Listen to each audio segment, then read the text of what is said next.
สปปลาวเป็นมรดกโลกได้หับเอาเป็นมรดกโลกได้หับเอา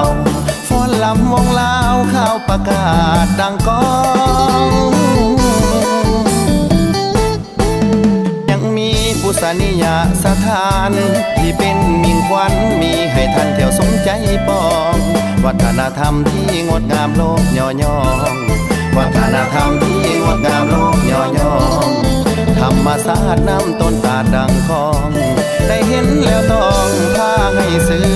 งใจสบายดีสบายดีนี่คือคำตั้งกล่าวต้อนรับแขกต่างดาวเข้ามาจากแผ่นแดนไกลดินแดนล้านช้างมีหลายอย่างที่น่าหลงไหลดินแดนล้านช้างมีหลายอย่างที่น่าสนใจแต่เนื้อหอไตมีให้ท่านเที่ยวชมเอาคนลาวเป็นคนมีน้ำใจจะอยู่แห่งหนใดขอเพียงแต่ใดขึ้นชื่อว่าลาวโอเบื่ออาลีสามัคคีโฮมเต้าโอเบื่ออาลีสามัคคีโฮมเต้ามีหลายอันยังบ่ทันได้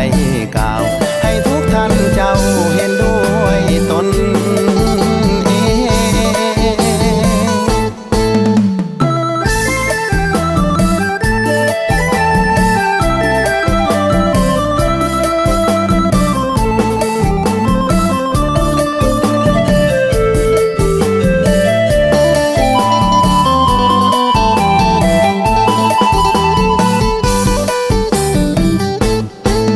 เสียงแคนแดนดอกจำปาแค่น้ำบอกว่าสปป